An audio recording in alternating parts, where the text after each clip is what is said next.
This is Ben Posel. He's literally probably my first, second, third, fifth customer. I don't know. The very first guy, I forget his name, Bob White, I think it was.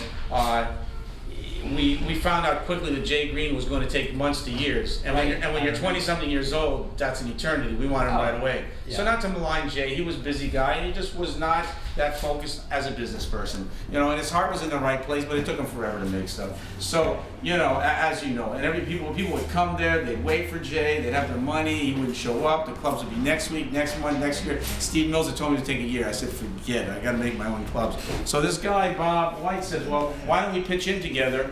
And you'll make them, and I'll split the cost of doing it. Well, by the time I made the first set, I'd already purchased a drill and a few things, and I said to him, well, you don't really want to invest in all of these little tools. I said, how about I'll just charge you $10 a club? And he said, great. So he gave me $30, and by the way, he brought those clubs back a few years ago. I bought them back from him. Wow. And so he was the first guy that I made clubs. That pricing sounds familiar. $10, yeah. That was like 35. And then you and your friend Rolf Hamburger were two of the very, very early people with John Grimaldi down there. Yeah. And we bought 12 silver long-handled European club style. That was a big revolution for me. I had this idea to make them longer. It's like, whoa, it was sweet. Add an inch, A lot of people were juggling these kind of, remember the fat body? The big fat body. I had a big Those were the days. Those were the days where you could add a quarter inch and have a revolution. It's a little different now. Much more sophisticated. You spend 18,000 on a mold, and people go, I'm not sure if I like it. Yeah. In those days, you did any little thing, and it was major. Right. But having architecture, so you had a small opening in East Village, and you're not involved in that anymore, or? Oh, I am, but we moved to Spring Street for a while. Now I've been in Dumbo. Moved also to Dumbo for about 7 years. Still your own company? Yeah. And Dumbo's a little hotbed of artists, architects, artisans. It's pretty fancy. It's sort of, now it's gotten now to the fancy parts. Do you juggle at all still? It's coming back into my life a little more. I took a long breather for work and teaching and all kinds of did you teach architecture?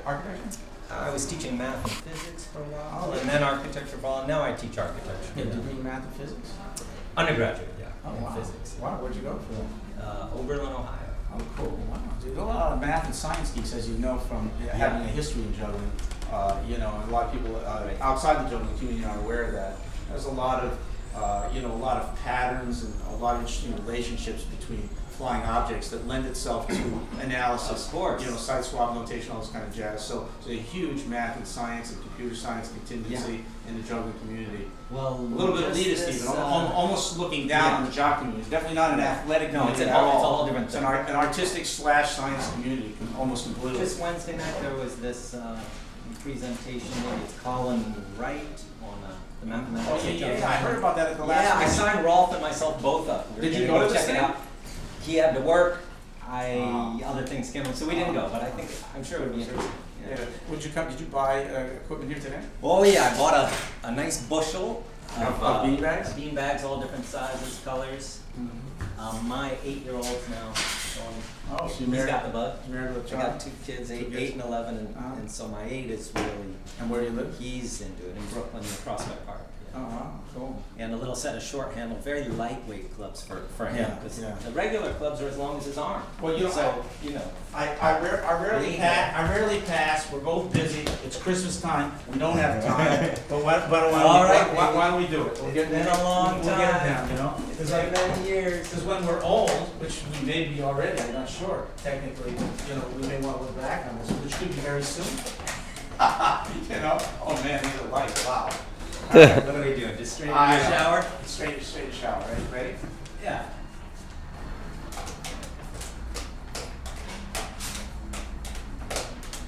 Going a little wild to you there. Yeah, I know. We haven't missed one yet. Quick while we're ahead. So anyway, all right. So that is Ben Posel. Going back to 1975, I would say. I think that's about right. I went to the Youngstown Convention in '75, Youngstown, Ohio. Yeah. I didn't go to that one. I went to the next. I think '76 was my first one. I might have had your clubs at that convention. I'm not sure. Yeah. Six. We had 12 of those silver long. The first convention I went to was awesome because no one had ever made clubs or equipment and brought them to a convention. Hard to believe today. Now the conventions are saturated with merchandise, and everybody 90%, you know, of what comes goes back, you know. But at the time in Maryland, it was, you know, one of the most exciting things for me because people knew I was coming, and I didn't even know that they knew. And I pulled up in my Honda Civic, and I had shopping bags of made stuff, and people already knew.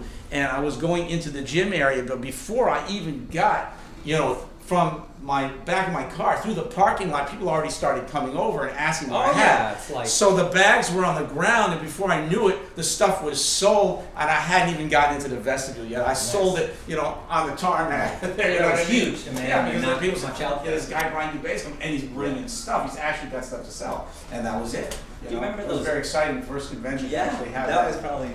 being a huge fish in a tiny pond. Yeah, It was very fantastic. exciting for me. Everybody knew me. Every convention, 100% of people using my equipment virtually. Yeah. You know, but I didn't really. I don't think I took advantage of it. I probably could have, you know, charged more and done more. But I was pretty passionate about juggling and really wanted to just make equipment for people. I mean, I remember back in those days, your pricing seemed reasonable. Yeah, it was. For the I'm not paying period. myself out to be a saint. I think just being involved and getting the appreciation I did was reward enough. Yeah. You know, I'd never really had that kind of thing, and it's a rare opportunity for any human being to be in such a small world like that and to be known by everybody and really liked, you know, almost universally. Cool. You know, so it was really good. And Steve Mills had taken me to that Lions All-Star Circus in New Jersey. That was the first, you know, the first endorsement.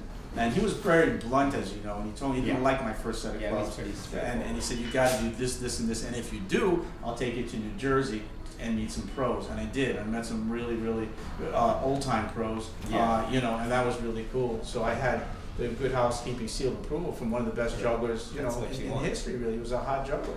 He was doing 5 clubs, 7 balls. Well, he came to the Trinity Church thing a little regular bit. base, that's right. That's where I started hanging out with Michael Motion, Penn Gillette. Yes. Yeah. We drove all night, the 4 of us, Rolf, myself, Michael, Penn, all night New York to Youngstown, Ohio for a sunrise convention. It was surreal, but it was right in that same era where Steve was performing in West Village. I never got to meet Carlo, you know, at the original workshop. Oh, I did catch up with him for the 4,000 Years of Juggling book. I found him to finally talk. I met him in the mid-'70s. He was giving a book promotion in Renton. So we showed up in the front row. We were like, for the juggling book, like Carlo? We were 14 years old. He said, "Can anyone juggle?" I said, "Yeah, I can." So we monkeyed around. It was fun. Interesting.